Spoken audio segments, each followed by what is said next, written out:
Okay, fine guys. So I think we are live now and let's start with the class. Yeah. So today we are going to talk about how we can try to declare like a basic variable inside the Python, and on top of that, so how I will be able to do like a if else kind of a statement I will be able to apply. Yeah. So and yes, like a previous session was a DSAR session, but I was not able to take it because Amit was, I think, already live, and he was taking like a data analytics session. So because of that, like there was some overlap in between a schedule. So we'll try to take a schedule which is not overlapping, and we can go live on a respective time. Okay, so fine. Let's try to start with these things. So here what we can do is, so I can try to first of all launch my Anaconda, right? And then from here, so I can try to launch basically a Jupyter notebook. So JUPYTERNOTEBOOK, and hit enter. And once we are able to get this particular screen, so now what we can do is, so we can try to open up a new notebook. So here, this is how you can try to open up a new notebook, Python 3. Yes, and this is my new notebook, and I think in last class we were talking about this particular operations. We were talking about like how you can try to open up a new notebook. Now let's try to understand that what and all different kind of variables that I will be able to create, and on top of that, so how I will be able to perform a different kind of a operation. Yeah. So here what I will do is, so I'll try to create a basic variable, right? Let's suppose a is equal to 10. And in last class we have discussed and we talked about this particular operations, that what is variable. So variables are nothing but whenever you will try to do some kind of programming. So for sure you will try to process some sort of a data. It can be an integer, it can be a string, it can be a data from your files, or it can be like a data from some of the databases. So for sure to process those data, whenever you are going to do a coding, so you are supposed to store those things in some sort of a variable. So let's suppose, like if I'm trying to create a is equal to 10 over here, right? So it will try to create a reference, and then here it is going to keep 10 inside this particular reference. If I'm going to create a b is equal to something else, so in that case it is going to create like another space inside your heap memory, and depends on what kind of programming language that we are using and what kind of a compiler that we have, and depends upon that, so it will try to store a different kind of a variable in your heap memory, or you can say in your main memory. In a layman way, I can say that, okay, so I can try to store all of those things inside a inside some of the storage unit, and that storage unit is nothing but like a RAM for you or main memory for you. So it is going to like a store, or it is going to create that kind of a variable over here. Simple. Okay, so this is what we are trying to perform over here, guys. So here we are trying to do this thing. So a is equal to 10, and if I'm going to do a is equal to 10, so it is going to create a reference, and then at any point of a time I will be able to access a data.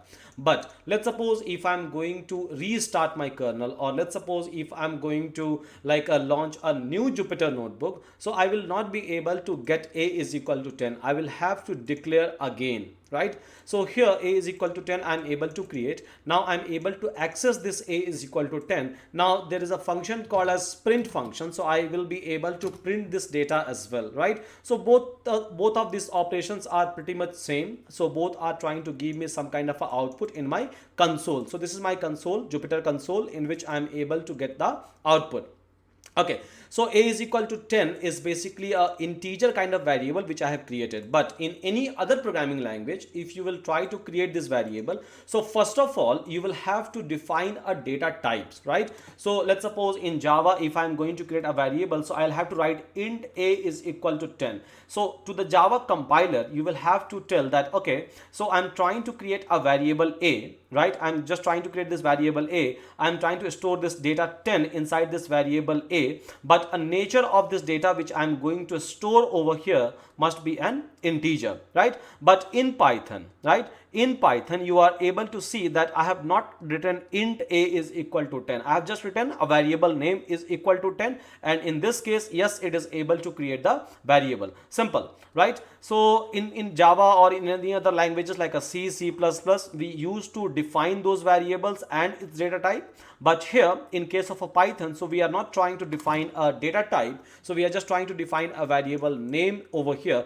and then it's done. It could possible that variable name could be like I can try to use maybe SUDH is equal to 23, and it's completely fine, right? So if I'm going to write SUDH, so yes, I'm able to get the variable values. So whatever values which is stored inside this SUDH, I'm able to get those values. It's like very, very simple, right? It's plain and simple kind of operations that we are trying to perform in this particular place. Now, so variable name can be anything except some of the conditions that you are supposed to follow. But whenever we try to create a variable, right, so as per the convention, so you are not supposed to take us like any kind of a variable name. You are supposed to take some meaningful name. So as we will try to progress, because now we are just trying to start, right? We are just trying to start with a simple variable declaration.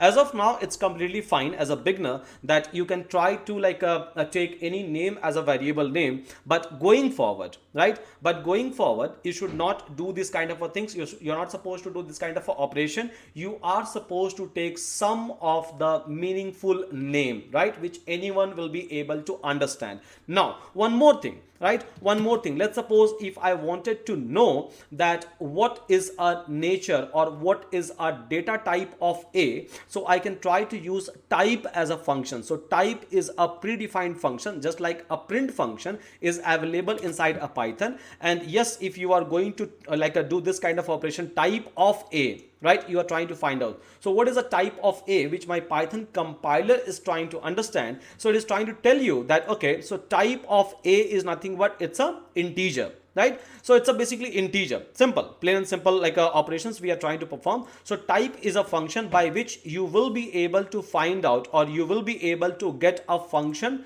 or you will be able to get basically a data type, nature of the data type. It's a very simple function. So here I can try to say that Python is able to understand my data type automatically. We are not supposed to say anything. Let's suppose if I'm trying to create variable b is equal to, right, maybe some kind of a string. I can try to write ABC. Now execute. Now in this case, if I'll try to check type of b, right, type of b, if I'll try to check, so by default it is trying to tell you that, okay, so type of b is nothing but it's a string, str, right? Str is equal to string. Let's suppose if I'm trying to create variable c is equal to 5.0 and then execute, and then if I'm trying to check type of c over here, so type of c is equal to float. Let's suppose if I'm trying to create a variable called as like a true, tr like a ue, and then if I'm trying to check a type of, so type of d over here, so it will be able to tell me that, okay, so this d variable type is equal to boolean. So what I'm trying to show over here is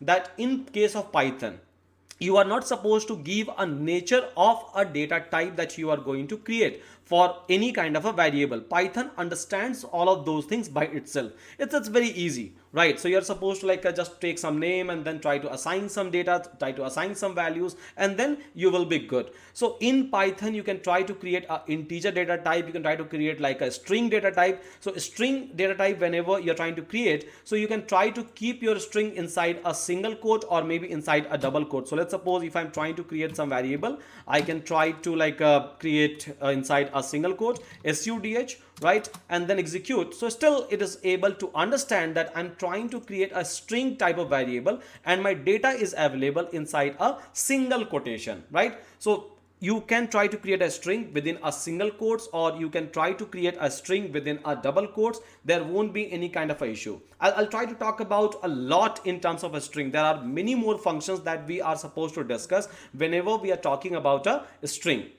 It's completely fine, but as of now, just try to understand that how I will be able to create a variable. Then I will try to talk about a parsing of the data, right? So we'll come to that point. So here I'm able to create an integer data type. I'm trying to create like a string data type. I'm trying to create, if I'll try to create e is equal to 8, so by default a type of this data will be integer, right? But let's suppose if I'm trying to give e8 plus, right, so maybe a 1j, and then if I'll try to check, so you will be able to see that now a data type has changed, right? So in our childhood, I think we have seen a complex number, right? And complex number is nothing but it's a combination of a real number and a imaginary number. This is what we have studied, right? So in an imaginary plane, if we wanted to keep some number, so we can try to define those numbers as a complex number. So complex number is a combination of real plus imaginary.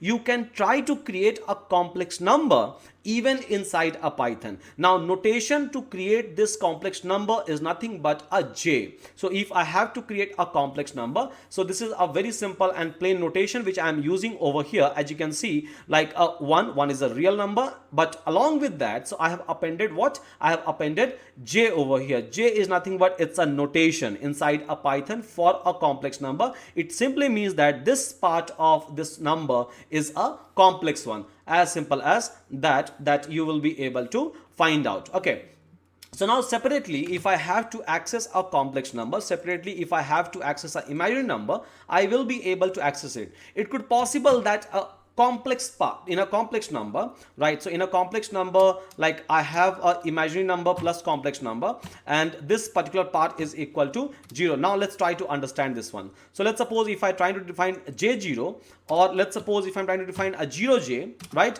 So here, this is how you will have to write. Now in a last case, right? So let's suppose if I'm writing 9j. So here j you will be able to see in a green color. But here let's suppose if I'm trying to use 0j, right? And then if I'm trying to execute it. So now in this case j color is equal to black, right? So black color you are able to get. That doesn't mean that this complex number is this imaginary part of a complex number is an invalid one. It's a valid one, right? So I'm able to check it. I'm able to find out the data type, right? I'm able to execute it, and even I will be able to access it in this particular way. So whenever you will try to print a complex number, so it is going to show you a tuples kind of notation. Now you must be wondering that what is tuples? So I'll try to talk about like a tuples, a list, a dictionary, or a set function and all those things in a later stage for sure going forward. So those things are already a part of your entire curriculum. But here, so I'm just trying to create like a complex number, and we are pretty much fine with this one. This is how I will be able to create a complex number. Now let's suppose, right? Let's suppose if I wanted to access maybe just a imaginary part, or maybe just a real part. So as we have already discussed, that complex number is nothing but it's a combination of a real number and an imaginary number. So here I can try to execute, and then I'm able to access a real part of this number, and you must be able to see that it is trying to give me a number in a floating point, right? So this is just a notation. This is what a Python compiler always try to follow. Now let's suppose if I'm trying to access, right, so imaginary part, so I will be able to access it. So my imaginary part is what? A 0. Right? So it is trying to give me a 0 over here, right? Now let's suppose here.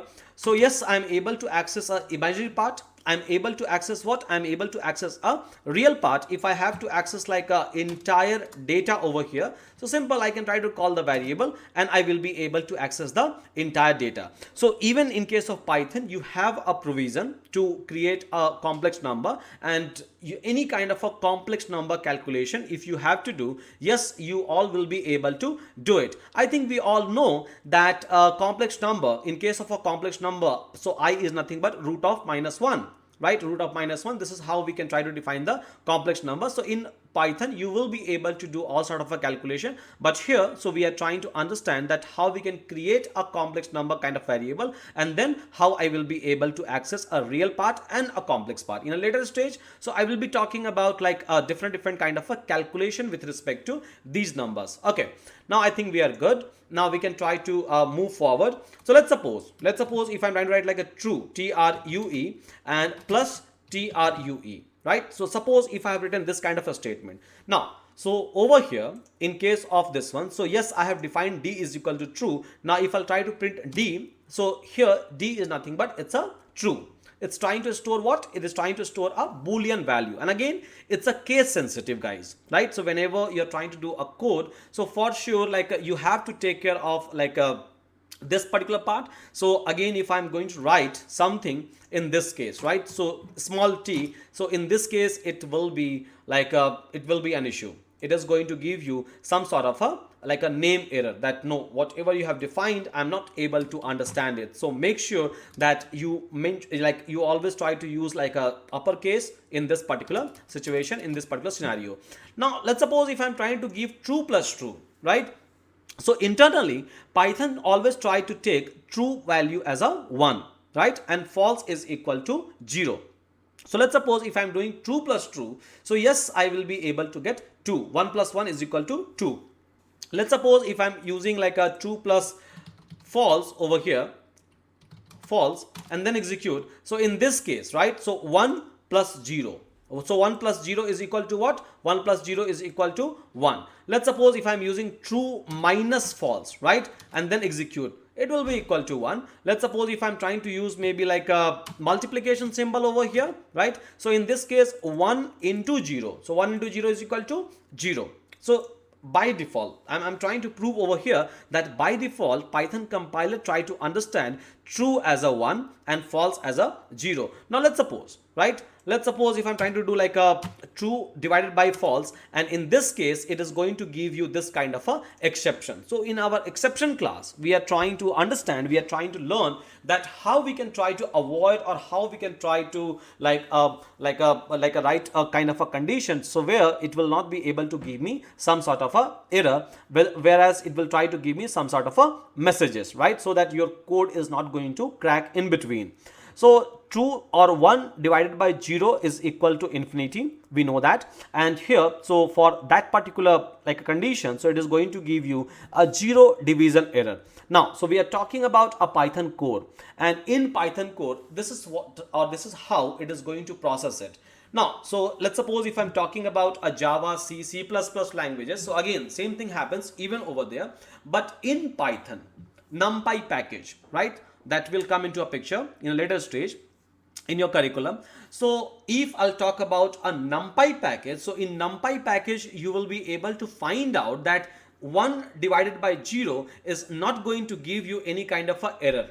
1 divided by 0 is going to give you INF. INF is nothing but infinity. It's a notation for a infinity. It is going to give it to you, right? So in Python, NumPy package, so these things are fine. So these things are not going to give you an issue. It is going to give you INF, but in Python core, right, that we are talking about as of now. So in Python core, so this is going to be an issue. This is going to give you a error for sure. So fine guys, not an issue, right? So like let's try to understand, or let's try to understand that how this entire things is going to work. Okay. So I think we have seen that how we can try to do a basic variable declaration. Now let's talk about a little bit more about a string, right? So let's suppose if I'm trying to define S, or one more thing. So there is a function called as ID, right? So let's suppose if I wanted to know that what is a location of this particular variable E that I have created. So this, by using ID function, you will be able to get a location of a particular variable, right? So in our memory management session, in our memory management class, I will try to get into this, I will try to dig deeper and deeper with respect to our memory. So I'll talk about how Python always deals with the variables memory, how you will be able to override it, how you can try to create a mutable, immutable, or any other kind of things. So these are the things that we'll be talking about for sure going forward. But as of now, just for now, I can say, so you can try to understand that if I wanted to print a value, or if I wanted to print a value of a particular location of a variable, I can try to use what? I can try to use a ID keyword. Okay. So I think we are good now. Now let's try to understand, or let's try to talk more about a string variable. Like I said, right, like I said that I will be able to create a string variable. There won't be any kind of a issue. I can try to use maybe a single quotation, and then I can try to keep a variable. So S is equal to STUDH. I have just created, and let's suppose if I'm going to check a type, data type of this string. So yes, I can use type as a function, and this is something that we have created. Now I can try to keep these things inside a double quotes as well, right? And it is not going to give you any kind of a issue. So yes, it's completely fine. I will be able to use a single quotation. I will be able to use a double quotation. But what if, right? What if we have, right? If we have a double quotation inside this one, right? What if we have this kind of a situation, right? In this case, what will happen? So let's suppose I'm trying to create this variable and then execute. In this case, it is going to give you syntactical error, right? It is going to give you a compile time error in this particular situation, in this particular case. Now, how we will be able to overcome this kind of a situation, how we can try to overcome this kind of a scenario. So suppose if my entire, because it is trying to understand a value just till this one, double quotation, first double quotation, but after this it's just confused, right? It is not able to understand anything after this one, and that's the reason. So it is trying to show you that, okay, fine, so I have some issue with this set of a code. It is trying to give you a mark as well, right? Although there is a debugging option that you can try to use it, but here it's clearly visible, right? This is how like a Python compiler has been designed. So you will be able to see a direct error over here. Now, so how I will be able to overcome it? So I can try to do one thing. I can try to like keep this entire things inside a double quotes. It's completely fine. But inside a string, if I'm using double quotes to wrap up the entire string, entire data, so I can try to use maybe a single quote inside a string. So if I have such kind of a situation, and now it will be fine, right? So now if I'm able to like, if I'm trying to print it, so yes, this is working fine. Or else vice versa, right? Vice versa, let's suppose if I'm trying to use maybe a single quote, right? So SUDH and then maybe like a single quote S, this kind of a situation, there will be an issue, right? There will be an issue. So now what I can do is I can try to use maybe a double quotation internally, and then this is fine. So if you have a single quote, right, which is enclosing your entire string, so in that case, inside the string, you can try to use a double quote. Or if you have enclosed your string inside a double quotes, then inside the string, you can try to use a single quote, right? So anything works fine for you. There won't be any kind of a issue at all, right? So you can try to create your string in this particular way. Okay, now the next thing that we are going to talk about is, let's suppose if I'm trying to create a string S, and this time, so I'm trying to like create a string in this way, iNeuron, right? iNeuron. Let's suppose if I wanted to access some of the data, because this string, if I'll talk about, so this string is nothing but it's a combination of a characters, right? It's a combination of a multiple characters, iNeuron, right? So let's suppose if I wanted to access E, I wanted to access I wanted to access R, or maybe I wanted to access from here to here, right? Or maybe in a reverse direction if I have to access.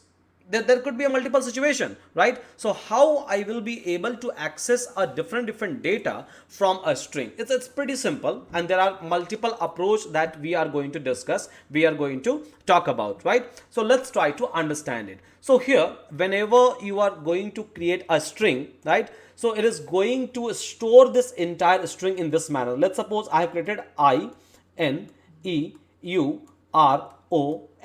right? This is something that I've created, right? So internally, what it will do is, so it will try to store this entire data into a indexes in case of a string, because a string is a iterable object. Now, what is iterable object? What is iterator? What is generator? So we'll talk about that.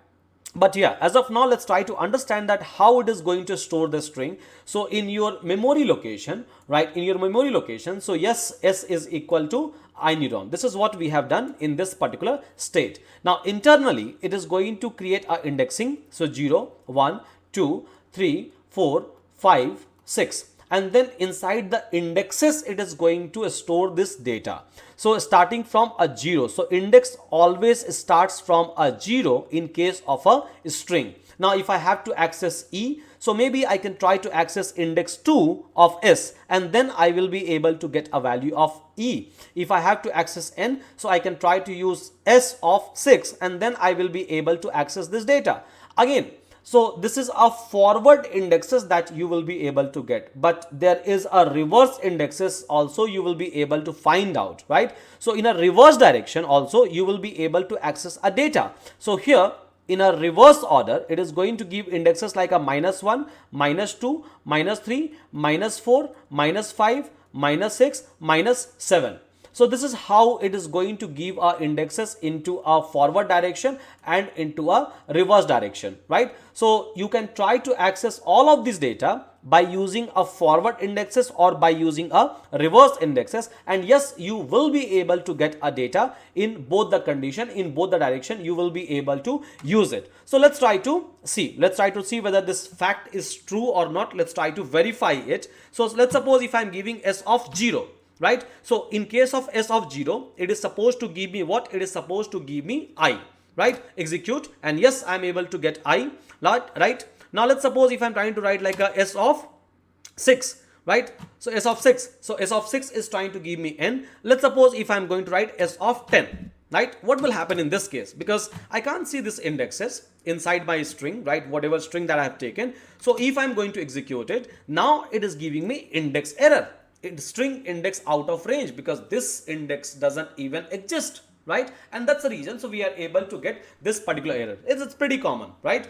Now in a later stage in exception handling cases, so we'll try to understand that how we can try to overcome even this kind of a situation. But as of now, yes, I'm not able to get any data at index 10, right? At index 10, so it is trying to give me this kind of a error. Let's suppose if I wanted to access a data by using a reverse indexes. I don't want to use a forward indexes. I wanted to use basically a reverse indexes over here. Now execute, and yes, at -2, right? At -2, what is the data which is available? Oh, right? I have already written this like indexes over here, and yes, even in a reverse order, even by using a reverse indexes, I am able to access it. So like I said, even with the help of forward indexes and even with the help of a reverse indexes, you all will be able to access a data, and this is pretty much simple, right? Now let's suppose if I wanted to access a range of the data.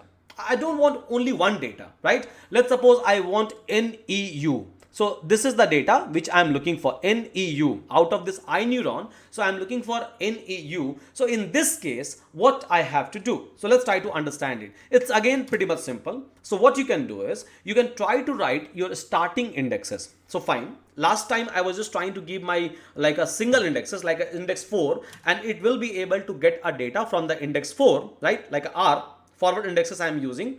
Now let's suppose if I wanted to give like a, okay, so my starting point is 0, right? And then colon, right? Then colon, and then after that, if I'm trying to write like a 3, so and then execute. Now what is the meaning of this? Let's try to understand first of all. Yeah. So if I will try to explain you these things. So here I have given a starting index. Here I have given a end index, right? So this is a start index. This is end index, which I have given to you. As we all know that a starting index is 0, I have given. So it will start extracting a data starting from a index 0, and it will go till what? It will try to go till 3. So till this point, I was expecting a data. But if you will try to look into a result, right? So it is trying to give me just INE, right? But my end indexes is 3. So technically it is supposed to give me a data set till U. So what happens in this case? So whenever you will try to give a index range, so it will try to take a starting index till end index -1, you can say, or it will try to like exclude the upper bound. You can say that it will try to exclude the upper bound, and that's the reason. That's the reason. So it is trying to give me a data only till second indexes, not till third indexes. So it will be excluded by default, right? So it will be excluded by default, and this is the reason I am able to get this sort of a data set. Now my requirement was to access NEU, right? So if I have to access NEU, I think all of you will be able to form the logic, right? So if I have to access like a NEU, so I can try to write start index is equal to 1, right? Colon, right? Colon, so I can try to write like a 4. Why 4? I think we all know that, because it will try to exclude the upper bound, right? So till 3, if I have to extract a data, so in that case I can try to write like, okay, fine, so index plus 4, index plus 1. So in this case 1 to 4, so the 4 will be upper bound, so 4 will be the excluded one, and then I will be able to get a data in a easiest possible way. Now, so the other factor that you will be able to get over here, let's suppose I wanted to access a data, but my requirement is, right? But my requirement is to access a data, right? Let's suppose I, E, R, N, or this is the kind of a requirement. So I just wanted to take a jump. I just wanted to take a jump of 1 every time. So I wanted to skip one data set in between. And in that case, how I can write a code, right? So here I'm trying to give a starting point, end point, right? And then colon. I can try to write. So by default, this step size, there is something called as a step size or a skip size, right? So by default, a step size will be equal to 1. This is the third argument which we are trying to pass. So step size is equal to 1. So in this case, it is going to give me all the data. But let's suppose if I'm giving step size equal to 2, right? So it's completely fine. Now let me give this things from 0. So 0 till 7, let's suppose if I'm trying to give. So here what has happened, let's try to understand. So here I have given my starting point.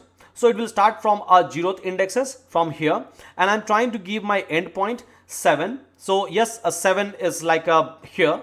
There is no data set with respect to a 7, and 2 is nothing but a step size. So this is a starting point, this is our end point, and this is nothing but a step size that we are trying to define over here. Now, so here in this case, right, so it will try to start from 0. So first of all, I. So yes, we are able to get I. Now after that, so 0 plus 2. So 0 plus 2 is equal to 2. So E we are able to get. Now 2 plus 2, because 2 is a step size, right? So 2 plus 2. So 2 plus 2 is equal to 4. So yes, R. We are able to get R over here. Now, so like a 4 plus 2. So 6, right? And yes, we have a data at 6. So yes, it is going to give me n. Now 6 plus 2 is equal to 9. There is no such indexes which exist, right? So it will try to give you this as an output over here. So if I wanted to skip some of the data, I can skip it in this particular way. Yes, I can try to define the step size. So you can try to parse a string, right? Or you can try to find out, or you can try to do an indexing of the string in this particular way. And based on the indexing, so you will be able to access a data. So you can try to define the starting point, you can try to define the end point, and you can try to define the step size. Now step size could be anything, right? Let's suppose I'm giving 3, right? Execute. Now in this case, right, it will try to access index 0, 0 plus 3. So 0 plus 3 is equal to 3. So U we are able to get. Now 3 plus 3 is equal to 6. So N we are able to get. 6 plus 3 is equal to 9. Doesn't even exist in our data. So yes, it is not going to give you any other things except this one. So you can try to define the step size over here. Now let's suppose, right? Now let's suppose if I'm trying to reverse these things, right? Let's suppose if I'm trying to reverse this thing, 7, 0. So now what is my starting point? My starting point is 7. Now what is my end point? My end point is equal to 0. And then what is my step size? So my step size or jump size is equal to 3. If I'll try to execute it, right? So it simply means, what does this means? Let's try to understand that. Okay. So it simply means that I'm trying to start from 7, right? And then I'm trying to go to 0. So my starting point is 7, which I have already decided. And then my end point is 0. So I'm just trying to move in reverse, you can say, right? Now how your compiler is going to behave in this particular situation. So let's try to understand. Okay, so INEURON. Okay, now, so if I'll try to execute this one, if I'll try to just execute this one, I'm able to get blank. This is not giving me issue. This is not giving me error, right? I'm able to get blank. Why? What is the reason behind that? Why I'm getting blank in this particular case? Let's try to understand. And many people, right, just try to watch this particular one in a proper way, right? Because many people always gets confused that why we are not getting an error, why it is going to give me a blank. So I would like to explain you with the help of scale over here, right? So let's suppose I have a scale, right? Let's suppose this is 0, this is 1, this is 2, this is 3, this is 4, this is 5, this is 6, and then this is 7, right? So according to this one, my starting point is 7, and then I'm trying to move towards 0. Let's suppose this is -1, this is like a -2, this is like a -3, this is like a -4, this is like a -5, and then -6, and then -7, right? So in this case, what I'm trying to do, so I'm trying to move from, right? I'm trying to move from 7 to what? 7 to 0,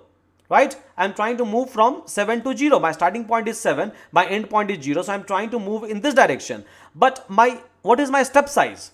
So what is my jump? My jump is 3. It's a plus 3, you can say. It's a positive 3. So I'm trying to jump in positive direction. I'm trying to jump in positive direction, and there is a conflict in between the direction of this one and the jump, right? And that's a reason that we are not able to get any values. We are able to get a blank over here, right? Again, just try to understand it, right? So I'm trying to move from 7 to 0, right? And then so in this way, and then I'm trying to take a step in a positive direction. Positive direction is the plus 3, right? So direction is positive. So I'm trying to jump in this direction. I'm trying to move in this direction, right? According to my starting and end point. So in this case, compiler will get confused, and then it is going to give you a blank. Now, so if I'll try to change my jump, now what will happen in this case? Let's suppose if I'm trying to change my jump over here, right? So let's suppose if I'm going to give minus, right? Now execute again. This time we have a data, right? How we are able to get a data over here? So again, let's try to iterate the same thing. Yeah. So again, 7 to 0, right? So I'm trying to move in this direction. This is completely fine, right? And then what is my jump? My jump is in which direction? So I'm trying to jump in a negative direction, right? Negative 3. It's a direction is negative. So now these two is having a same direction, and because of that, right? And because of that, so we are able to get some output. So it will start from 7 for sure, right? Starting point is 7, and then like a starting point is 7, and then it will be able to get a data over here, and at 6 for sure. I'll talk about this as well, because there is a confusion, because like a 0, 1, 2, 3, 4, 5 and 6. So just till 6 point, so we have a data, but it is trying to give me n over here. I'll try to keep it 6 as well, and then I'll show you the outcome. But here, right, so here it is trying to start from a 7 and then going to the 0, and also it is trying to take a jump in this direction. So 7 minus 3, right? So 7 minus 3 is equal to basically like a 4. So 7 minus 3, if I'll try to do, so it will be equal to 4. But here, so you will be able to find out that it is trying to give me what? It is trying to give me u. It is trying to give me u over here, because it is trying to start from a 6. It is able to get a data at 6th point. I'll try to change the variable, and then I'll try to show you this outcome. But yes, this is how it is going to behave. Now 3, right? So 3 minus 3 is equal to 0, and this time 0 is my upper bound, right? This time 0 is my upper bound, and like I said, that it will not be able to give you any data on a upper bound, right? So yes, 0 is upper bound, 3 minus 3 is equal to 0. So that's the reason. So after that, you are not able to get any kind of a data set in this particular case. Now what I will do is, so I will try to change these things. I will try to keep it as a 10. Now again execute. Same result, right? So let's suppose if I'm trying to parse a string into this particular way, right? If I'm trying to give my lower bound is equal to 10, we know that 10 doesn't exist inside my string. So it will start from where? It will try to start from the last. So that will be the starting point by default for the string that you will be able to get. So it doesn't matter whether you are going to give a 10 or 100, it's completely fine. It is going to give you a same result. But let's suppose if I'm going to give 6 over here, in this case, what will happen? Same result. Let's suppose if I'm going to give 5 over here. So in this case, it will try to start from 5. So at 5, we have 0. Yes, I'm able to get it. 5 minus 3, right? So I'm trying to jump in a reverse direction, right? So 5 minus 3 means addition operation I'm trying to do, but in a negative direction. So in this case, I'm able to get 5 minus 3 is equal to 2. So here we are able to get E. Now 2 minus 3 is equal to minus 1. We don't have like a data set over there in a positive forward direction, right? We don't have a data set in this way. So yes, it is just going to give you OE in this particular case. So just remember this scale, right? So remember this scale. Now let's suppose if I'm trying to give my input in this way, right? I'm trying to get a data.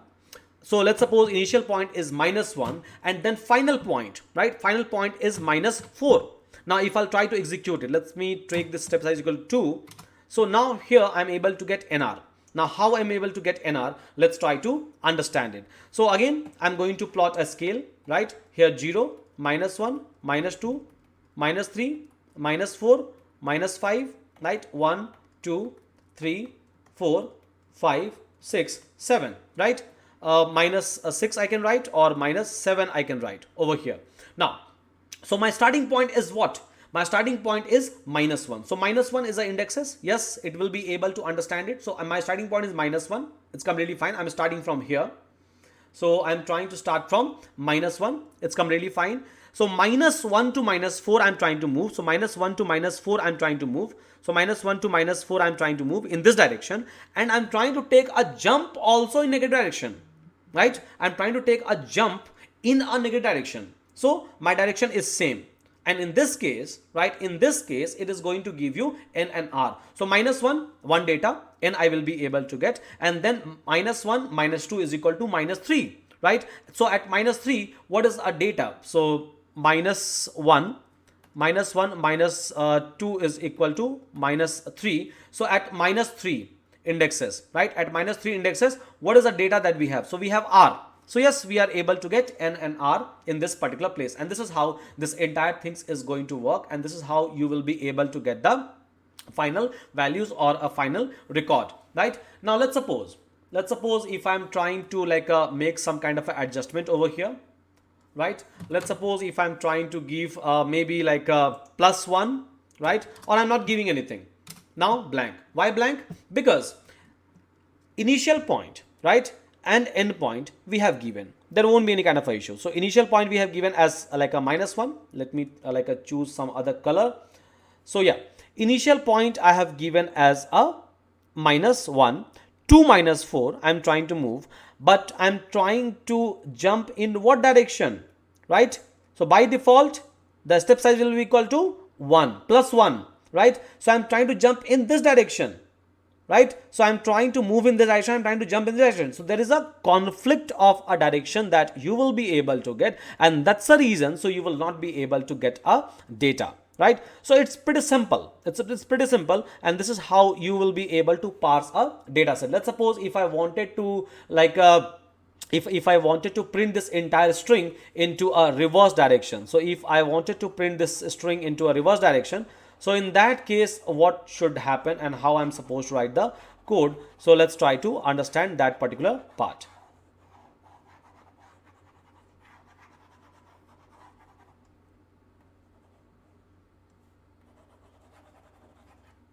Okay.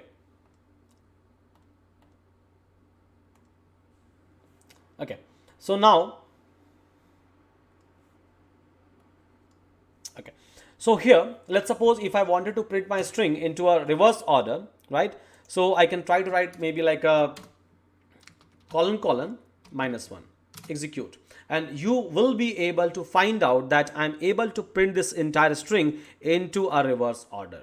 Now, what is our meaning of this? I have not given my starting point. I have not given my end point, right? I have given what? Just a direction. So by default, when you are going to write your indexes in this way, you are not going to give a starting point. You are not going to give a end point. You are just going to give a direction. So if you are just going to give a direction, so what it will do? So it will try to, and that too, you are going to give a direction as a negative, right? Negative direction. So by default, it will start parsing your data from the very last indexes, and then it is going to print all. So NORUENI. So this is what a kind of a sequence that you are able to get. Now, if I wanted to print a data into a reverse order, but alternate data, if I wanted to print, I can do that as well.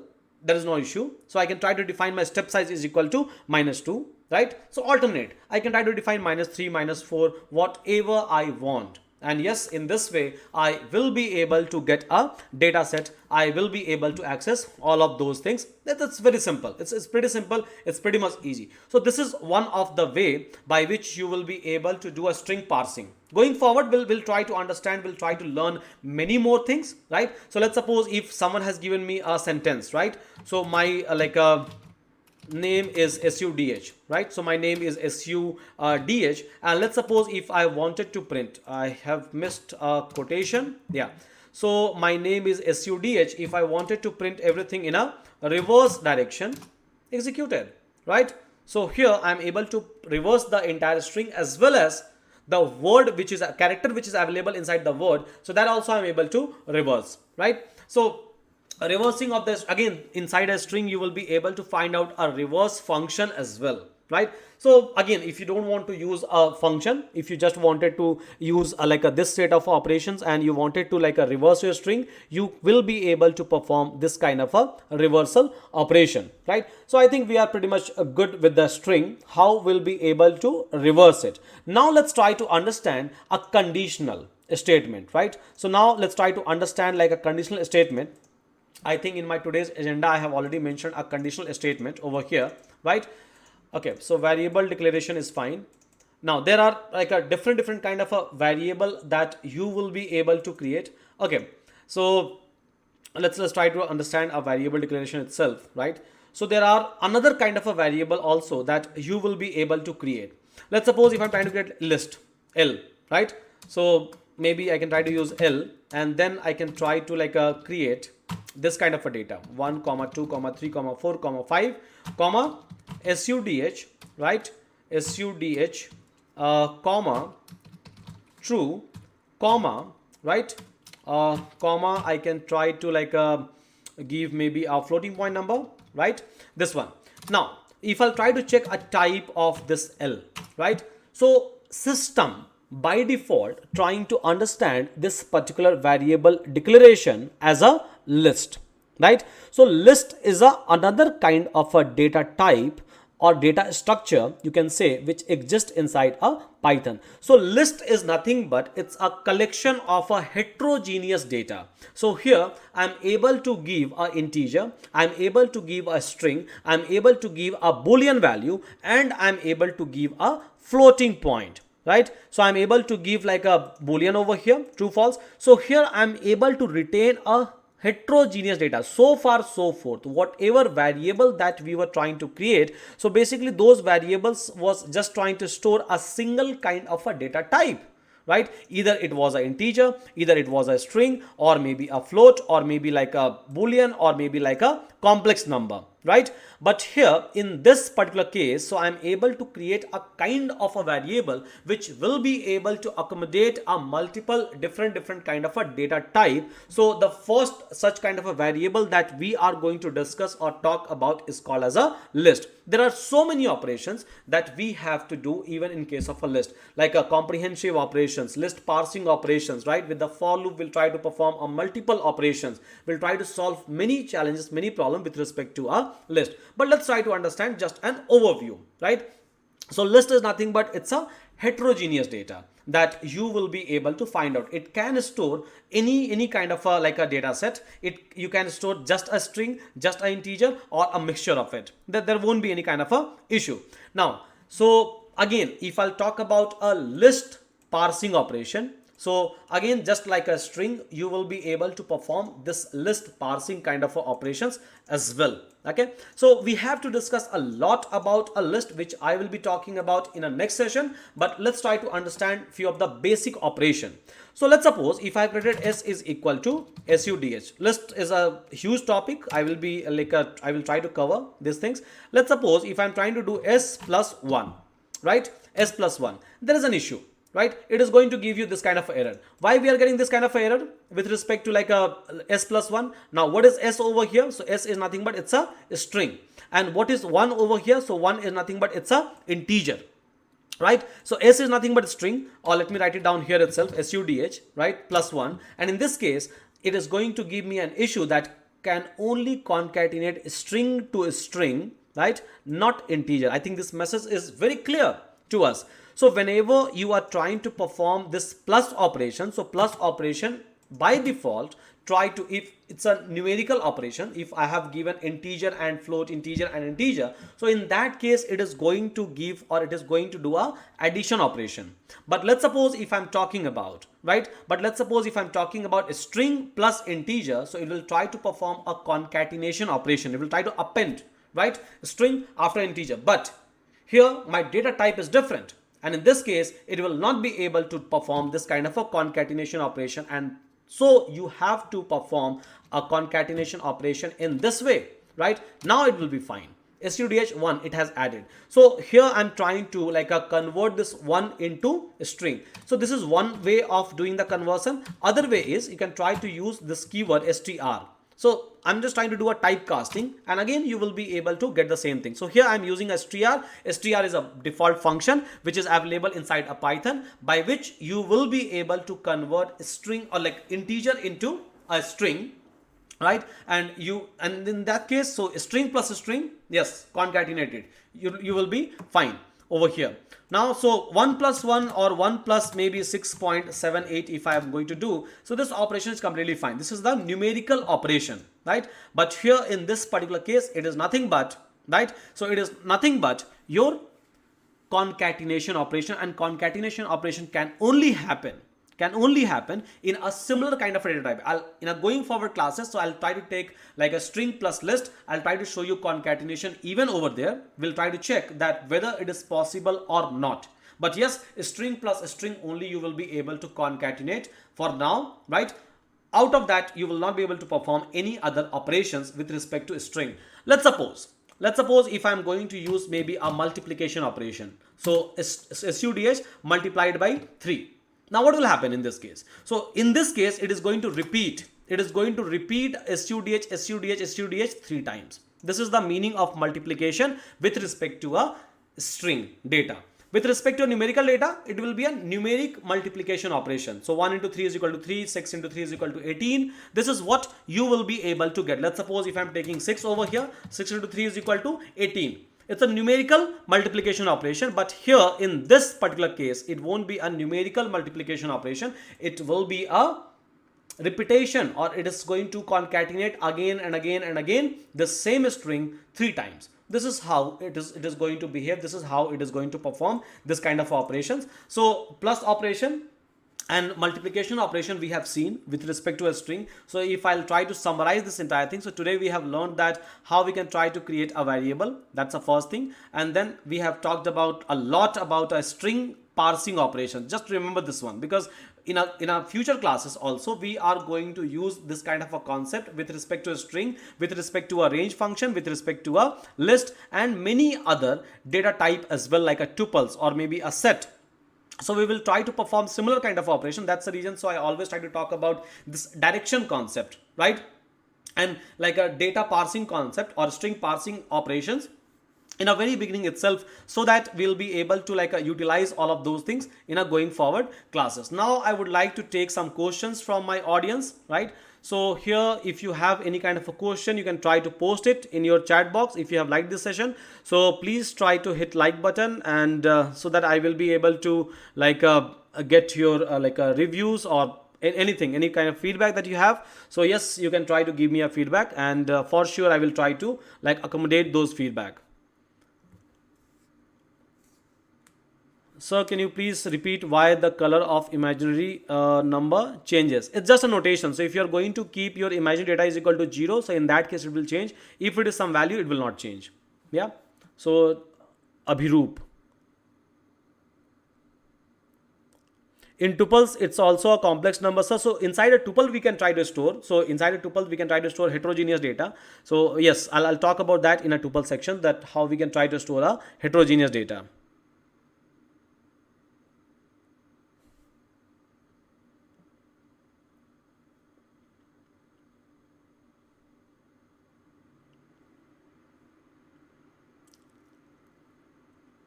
Okay, so fine guys, I think we are done for today, right?